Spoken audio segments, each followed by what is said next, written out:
जय हिंद साथियों, मैं रोहित स्टडी नॉलेज 86 चैनल में आपका स्वागत करता हूं।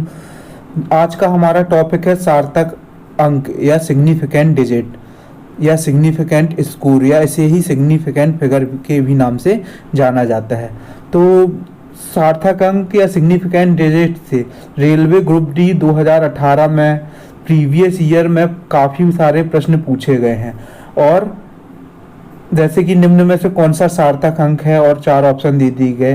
तो आने वाली परीक्षाओं में भी इससे और भी अच्छे प्रश्न बनाए जा सकते हैं।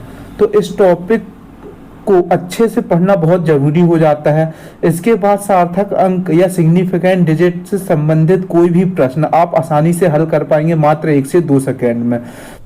आने वाली परीक्षाओं में आरआरबी, एनटीपीसी और रेलवे ग्रुप डी में सार्थक अंक या सिग्निफिकेंट डिजिट से बहुत ही अच्छे प्रश्न बन सकते हैं। तो आज हम इस टॉपिक के बारे में संपूर्ण चर्चा करेंगे कि सार्थक अंक क्या होता है, सार्थक अंक को कैसे पहचाना जाता है, सार्थक अंक के क्या नियम हैं, किसी भी संख्या में कितने सार्थक अंक है यह हम कैसे बताएंगे। जैसे कि रेलवे ग्रुप डी में ऐसे प्रश्न आए हुए हैं कि निम्नलिखित में से कौन सा सार्थक अंक है और निम्नलिखित में से मतलब कोई संख्या दे दी, उसमें सार्थक अंकों की संख्या कितनी है। तो और आपको 4 ऑप्शन दे दिए जाएंगे, 4 है, 5 है, 6 है। तो ये सारी चीजें हम कैसे पहचानेंगे, सार्थक अंकों का हम गुणा कैसे करेंगे, सार्थक अंकों का भागफल कैसे ज्ञात करेंगे, है ना, सार्थक अंकों को कैसे जोड़ेंगे, कैसे घटाएंगे, ये सारी चीजों के बारे में आज हम विस्तार से चर्चा करेंगे। तो आपसे वीडियो शुरू करने से पहले एक रिक्वेस्ट है कि आपको वीडियो को अंत तक देखिए, क्योंकि इस वीडियो को अंत तक देखना बहुत ही आवश्यक है, तभी आपको इस टॉपिक के बारे में सभी चीजें समझ में आएंगी। तो आप वीडियो को बीच में छोड़िएगा मत। तो आप पेशेंस बना के रखिए और वीडियो को अंत तक देखिए। तो चलिए शुरू करते हैं। सबसे पहले हम चर्चा करेंगे कि सार्थक अंक होता क्या है या सार्थक अंक क्या है। तो सार्थक अंक के पहले तो यदि हम डेफिनेशन की बात करें तो किसी भी भौतिक राशि के शुद्ध मापन को व्यक्त करने के लिए जिन अंकों की आवश्यकता होती है उन्हें सार्थक अंक कहते हैं। अब इस लाइन से आपको क्या समझ में आया। जैसे यदि मैं कोई सेंटीमीटर का स्केल लेता हूं तो वास्तव में हमारे पास जो भी पैमाना है उससे किसी राशि का कितना शुद्ध माप संभव है ना, और उनके लिए जिन अंकों का प्रयोग किया जाएगा वही सार्थक अंक होंगे। जैसे मुझे पता है सेंटीमीटर के स्केल में 1 सेंटीमीटर, 2 सेंटीमीटर, 3 सेंटीमीटर, 4 सेंटीमीटर और बीच में 10-10 mm की लाइन होती है। और अगर मेरे पास है 1.5, 6, 7, 8 इस तरह की राशि, तो क्या मैं 1.5, 6, 7, 8 सेंटीमीटर अपने नॉर्मल स्केल से नाप सकता हूं? तो मैं कितना नाप सकता हूं? 1.5 सेंटीमीटर या लगभग उस mm के 1.56 के करीब। तो इसमें लगभग कितने सार्थक अंक है? 1.56, मतलब इसमें 3 सार्थक अंक है। तो सार्थक अंक यही होते हैं कि किसी भौतिक राशि के शुद्ध मापन को व्यक्त करने के लिए जिन अंकों की आवश्यकता होती है वही क्या कहलाते हैं? सार्थक अंक कहलाते हैं। तो 1, 2, 3, 4, 5, 6, 7, 8, 9 ये सभी सार्थक अंक होते हैं, 0 को छोड़कर या 0 को छोड़कर। लेकिन 0 भी कुछ परिस्थितियों में सार्थक अंक होता है। तो 0 किन परिस्थितियों में सार्थक अंक होता है इस बारे में हम आगे चर्चा करेंगे। तो सबसे पहले हम कुछ चीजों को देखते हैं कि कौन से अंकों को छोड़कर सभी अंक सार्थक माने जाएंगे, मतलब कौन से अंक सार्थक नहीं होंगे। तो आरंभ में आने वाले सभी 0 क्या होंगे? सार्थक नहीं होंगे। जैसे मैं लिख दूं 0, कोई संख्या लिख दूं 0, 0, जैसे मैं कोई संख्या लिख दूं 0, 0, 5, 2, 6, तो इसमें सार्थक अंकों की संख्या कितनी है? 1, 2, 3। इसमें कितने सार्थक अंक है? 3 सार्थक अंक है। तो आप समझ गए होंगे कि आरंभ में आने वाले शून्यों को सार्थक श्रेणी में नहीं गिना जाता। अब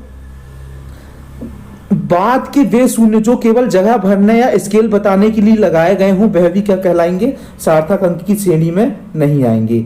बाद के वह शून्य जो जगह भरने के लिए लगाए गए हों और स्केल बताने के लिए लगाए गए हों वह भी सार्थक अंक नहीं गिने जाएंगे। जैसे मैं लिख दूं 1, 5, 6, 0, 0, 0, तो आप देख सकते हैं इसमें सार्थक अंकों की संख्या कितनी है? 3 है। इन 0 को भी सार्थक अंकों में नहीं गिना जाएगा।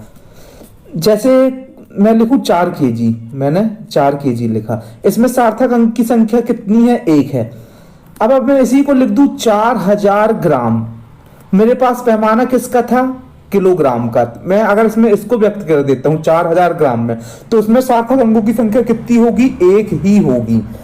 तो पैमाना बदलने से सार्थक अंकों की संख्या नहीं बदलती है, यदि डिपेंड करता है कि हम किस चीज को किस पैमाने पर नाप रहे हैं। इसके बारे में आगे अच्छे से हम चर्चा करेंगे, इससे रिलेटेड क्वेश्चन को भी सॉल्व करेंगे। तो चलिए आगे बढ़ते हैं। तो सार्थक अंक बनाने के क्या नियम होंगे, इसके बारे में हम अच्छे से विस्तार में चर्चा करेंगे। तो सभी अशून्य अंक क्या होते हैं? सार्थक अंक माने जाते हैं। जैसे 1, 2, 3, 4, 5, 6, 7, 8, 9 ये सभी क्या है? सार्थक अंक है। जैसे एग्जाम्पल के लिए मैं बोलूं इस संख्या में 5, 8, 4, 6, 1, 2, 3, 9, 2, इनमें सार्थक अंकों की संख्या कितनी है? तो इसमें कितने सार्थक अंक हैं? ये सारे के सारे सार्थक अंक होंगे। 1, 2, 3, 4, 5, 6, 7, 8, 9। तो इसमें सार्थक अंकों की संख्या कितनी है? 9 है।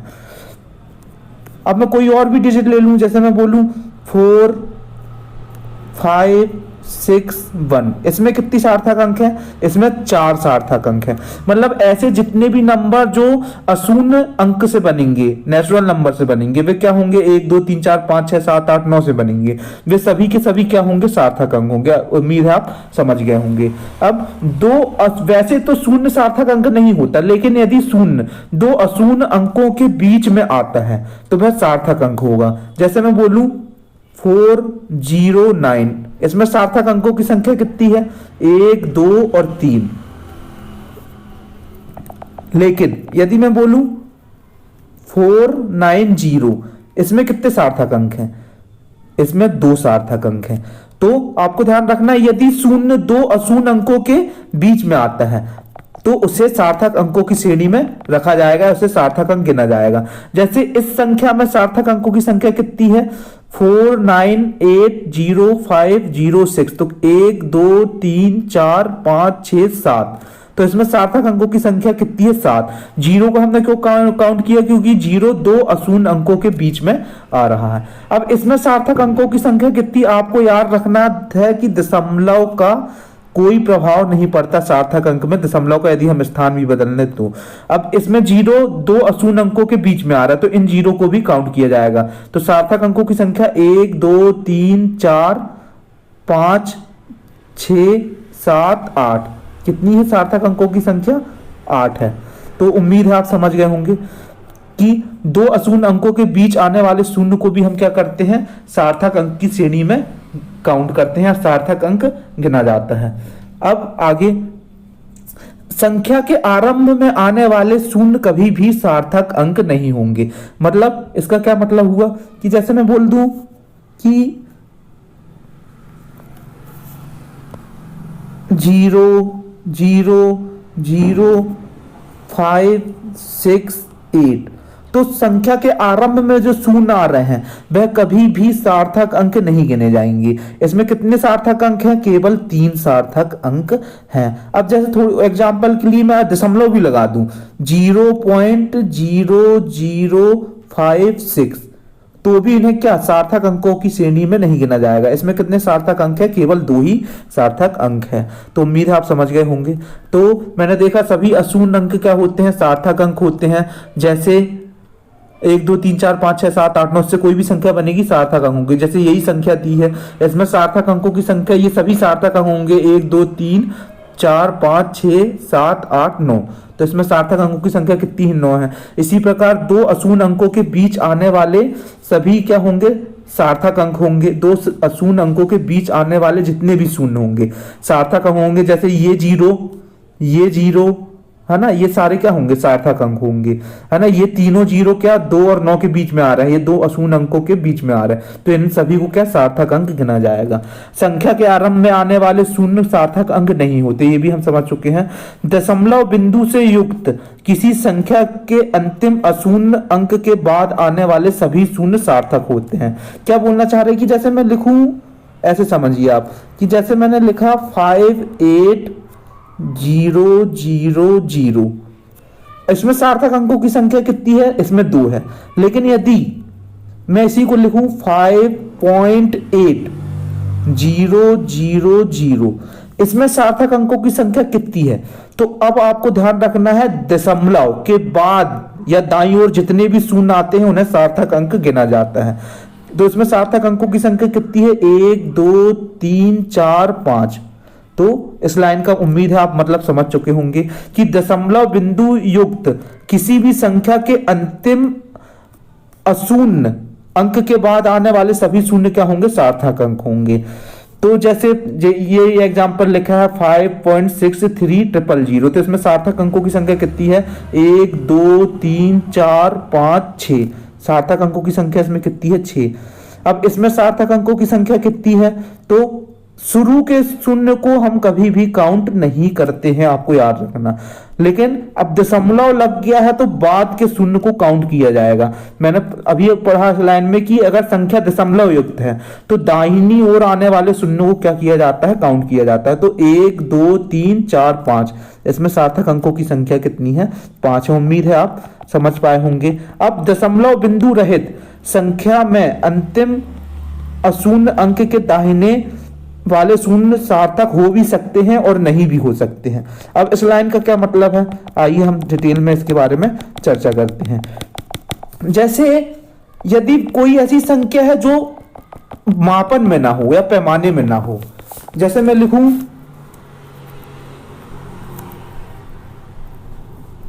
4 5 0 0 और 0, तो इसमें सार्थक अंकों की संख्या कितनी है? 2। यदि कोई संख्या ऐसी है जो मापन में ना हो तो उसमें क्या है? लास्ट के 0 को काउंट नहीं किया जाता, आपको ध्यान रखना है। लेकिन अगर मैं लिख दूं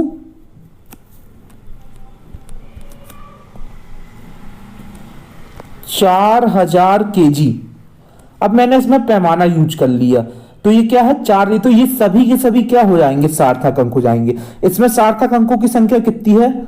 4 है। आपको यह याद रखना है कि यदि संख्या मापन में नहीं है तो उसमें दाहिनी ओर आने वाले शून्य नहीं गिने जाते। यदि संख्या में दशमलव नहीं लगा, दशमलव लगा दूंगा तो मैं शून्य को गिनूंगा। लेकिन यदि संख्या मापन में है या इसका पैमाना निश्चित कर दिया गया है तो आप उसमें आने वाले सभी अंक क्या होंगे? 0 भी क्या सार्थक अंक में गिने जाएंगे। जैसे फॉर एग्जाम्पल 3 5 7 2 0 0 0, इसमें सार्थक अंकों की संख्या कितनी है? 1 2 3 4। तो इसमें केवल 4 सार्थक अंक हैं। लेकिन अगर मैं बोलूं 4000 kg या 40000 kg, तो इसमें कितने सार्थक अंक है? 1 2 3 4 और 5। तो इसमें 5 सार्थक अंकों की संख्या है। उम्मीद है इसी प्रकार 7500 में 7500 को मीटर बोल दिया, 7500 मीटर, तो 7500 मीटर इसका पैमाना तय है। तो इसमें कितने सार्थक अंक हैं? 4 सार्थक अंक हैं। तो आपको याद रखना है। उम्मीद है आपको समझ में आया होगा। चलिए आगे बढ़ते हैं। तो लेकिन मैंने आपको एक कॉन्सेप्ट यहाँ पे ये भी बताया था कि यदि जैसे क्वेश्चन कभी आपसे पूछे, यदि 224 मीटर, यदि हमारे पास मीटर का पैमाना है और 224 मीटर को हम लिख देते हैं 22400 सेंटीमीटर, तो उसमें सार्थक अंकों की संख्या क्या होगी? हमारे पास पैमाना मीटर का था, ऐसा आपको क्वेश्चन बनाकर दिया जा सकता है और हमने इसमें क्या कर दिए? 22400 सेंटीमीटर कर दिए। तो इसमें सार्थक अंकों की संख्या कितनी है? 1 2 3। इसमें 0 को काउंट नहीं किया जाएगा। तो जैसे 224 मीटर,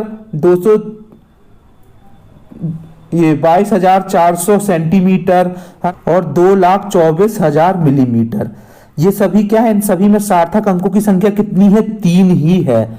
तो याद रखना, पैमाना बदल देने पर सार्थक अंकों की संख्या नहीं बदल जाती, है ना। तो लेकिन भिन्न भिन्न मात्रक, आपको याद रखना, भिन्न भिन्न मात्रक चुनने से सार्थक अंकों की संख्या नहीं बदलती। मान लो कि एक परीक्षण में किसी वस्तु की लंबाई कितनी है? 5.800 मीटर लिखी गई है। तो इसमें देखो पॉइंट के बाद के 0 को काउंट किया जाएगा। तो इसमें कितने सार्थक अंक है? 4 सार्थक अंक हैं। अब माना कि हम इसका मात्रक बदल दें, 5.800 मीटर कर दें और 580.0 सेंटीमीटर कर दें या 0.00580 किलोमीटर कर दें, तो इन सभी में सार्थक अंकों की संख्या क्या होगी? उतनी ही होगी, 4 होगी। इसमें भी शुरू के शून्य को नहीं गिना जाएगा और लास्ट 5 8 0 0 4 ही होगी। तो पैमाना या भिन्न भिन्न मात्रक बदल देने से सार्थक अंकों की संख्या नहीं बदलती। ये आगे आपको प्रश्न में बहुत अच्छे से समझ में आएगा यदि आप कंफ्यूज हो रहे हो। इसके बाद अभी हम प्रश्न या क्वेश्चन लगाएंगे तो आपको सभी कॉन्सेप्ट धीरे धीरे क्लियर हो जाएंगे। अभी आप इसके नियम बस देखते चलिए। तो दशमलव संख्या के दाईं ओर आने वाले शून्य सार्थक होंगे। ये हम पढ़ चुके हैं कि अगर दशमलव लग जाता है और उसके दाईं ओर जितने भी शून्य आएंगे तो वो क्या होंगे, सार्थक होंगे। तथा दशमलव से पहले या बाईं ओर आने वाले क्या होंगे, शून्यों को सार्थक अंक नहीं माना जाएगा। जैसे यही एग्जांपल लिखा है कि 3.5400, तो इसमें इन जीरो को सार्थक अंकों में गिना जाएगा। तो कितने सार्थक अंक हैं, 1 2 3 4 5 6 7। तो इसमें सार्थक अंकों की संख्या कितनी है, 7 है। तो इसमें 7 सार्थक अंक है। अब 56.00, अब पॉइंट के बाद यदि 00 लगा तो उसमें उसको गिनना है।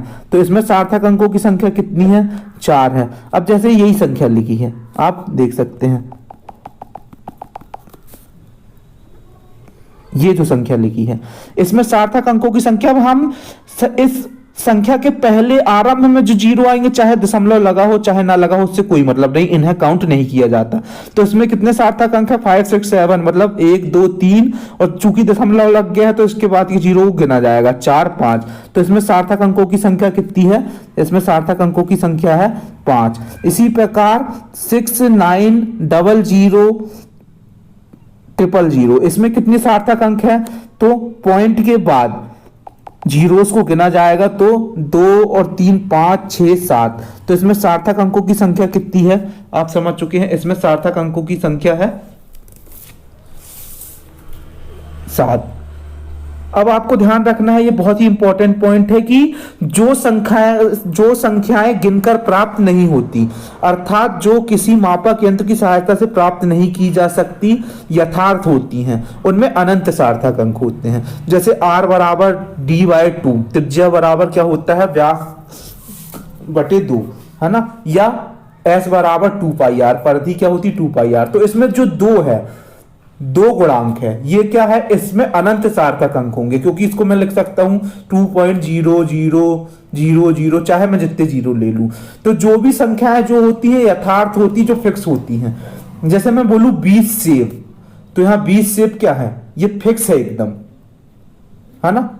मैंने 20 नहीं बोला, 20 में कितने सार्थक अंक है, 1 है, अगर सिर्फ 20 की बात कर रहा है। लेकिन यदि मैं 20 सेब, यदि किसी चीज को फिक्स कर दूं, 2 गेंद, तो ऐसी जितनी भी संख्याएं होंगी जो यथार्थ होंगी या जो इस फॉर्म में होंगी 2πr d/2, है ना, तो ऐसी सभी संख्याएं क्या होंगी, इसमें अनंत सार्थक। कभी आपसे पूछ सकता किस में अनंत सार्थक अंक होते हैं, आपको लिख दिया जाएगा 2πr में सार्थक अंकों की संख्या कितनी है।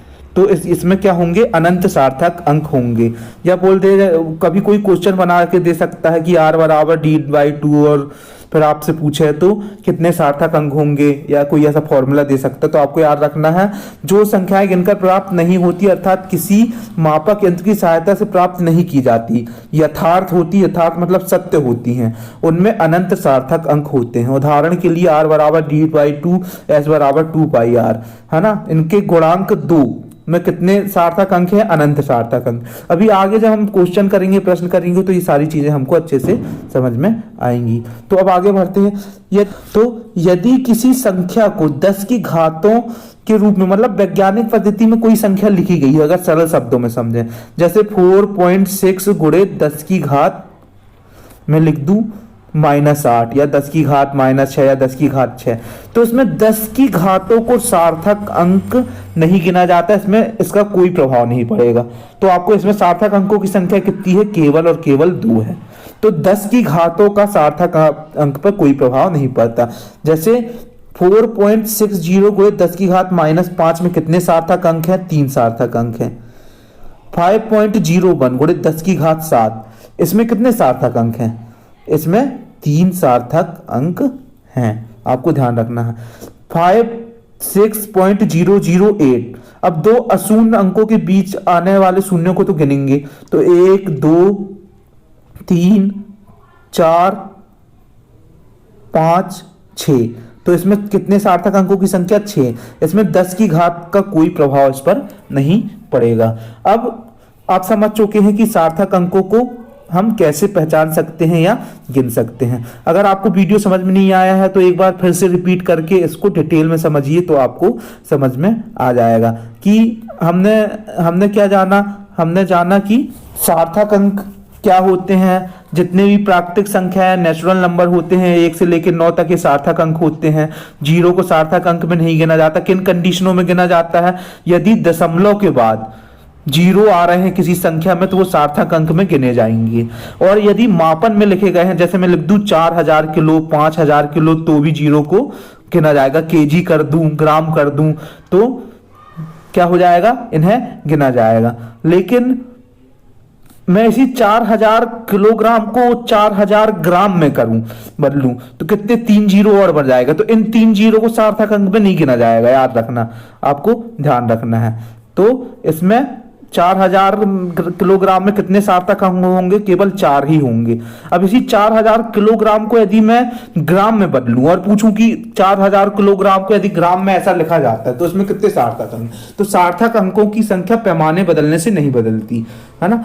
अब यदि दशमलव मतलब किसी भी संख्या के आरंभ में जो भी 0 आएंगे उनको सार्थक अंक में नहीं गिना जाएगा। बस इतने ही नियम आपको याद रखना है, इससे आप सार्थक अंक को आसानी से सॉल्व कर सकते हैं। 10 की घातों को सार्थक अंक के रूप में नहीं गिना जा सकता।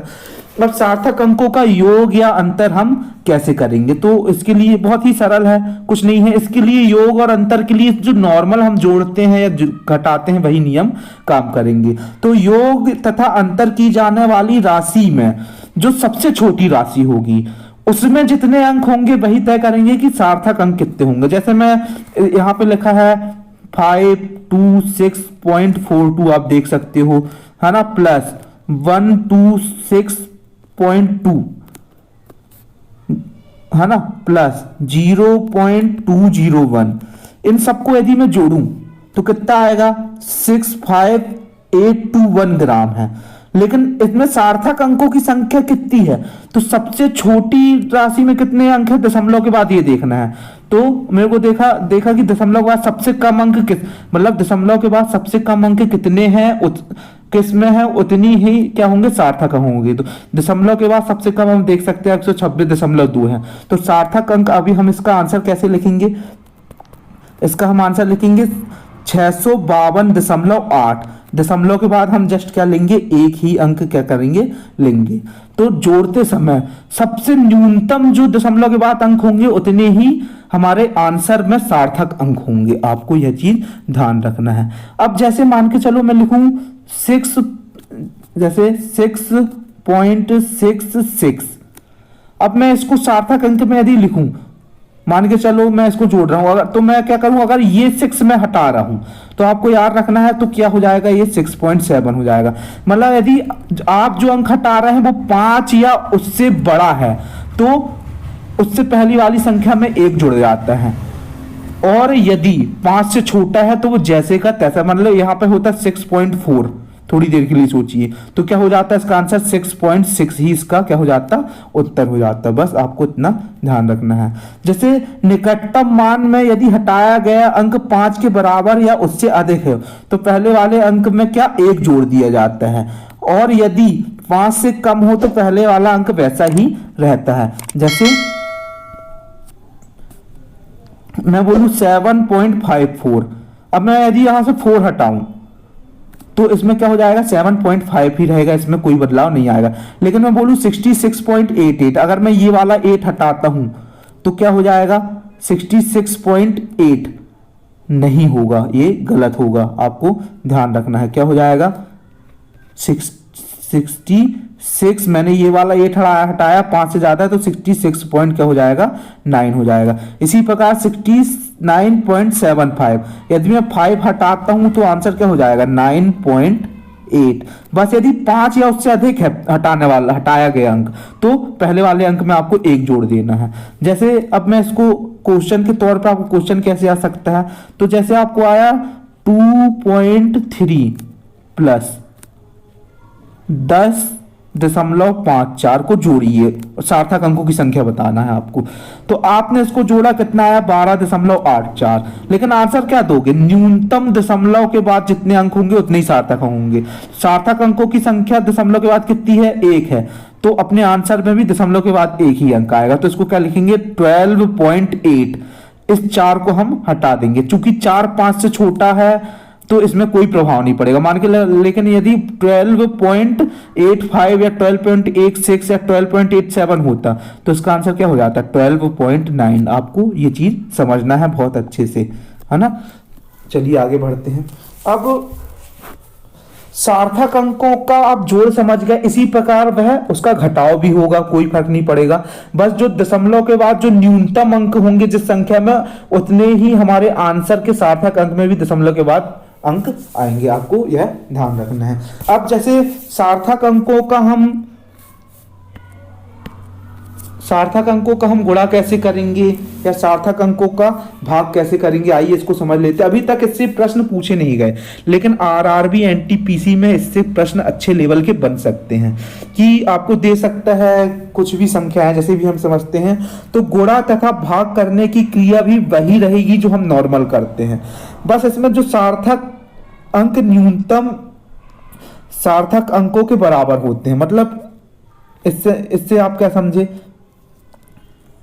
मतलब इससे मुझे ये समझ में आया, जैसे मैं कोई एग्जांपल लेता हूं, x बराबर मैंने लिया 4.862 और y बराबर 3.02 और मैंने भाग दिया तो 14.6832 आया। अब इसमें सार्थक अंकों की संख्या कितनी होगी, मैंने गुणा किया है, सॉरी, है ना, x इंटू वाई किया, है ना, मैंने 4.862 इंटू क्या किया 3.02 किया, है ना। अब मेरे पास क्या राशि आई, ये आई। तो इसमें सार्थक अंकों की संख्या, सब सार्थक अंक नहीं होंगे, कितना मापन संभव होगा, मेरे पैमाने पे कितना मापन संभव होगा, जो क्या होगा जिसमें सबसे कम न्यूनतम अंक होंगे, तो क्या होगा 3.02, तो 02 मतलब मेरी आंसर में भी दशमलव के बाद 2 ही अंक आएंगे, तो 14.68 इसका क्या हो जाएगा, आंसर हो जाएगा। और इसमें सार्थक अंकों की संख्या कितनी हो जाएगी, 4 हो जाएगी। उम्मीद है आप समझ गए होंगे। तो अब मैंने 8 के बाद 3 है इसलिए इसमें 1 नहीं जोड़ा, मान के चलो 8 के बाद यहाँ पे 5 होता तो क्या हो जाता, 69 हो जाता। आपको यह चीज समझना। जैसे मैं एक और दूसरा एग्जाम्पल लूं, है ना, कुछ का भी गुणा करूं, है ना, जैसे मैंने किया 3.194 इंटू 3.02, है ना। अब इसमें आया, ये परिणाम आया 9.64588।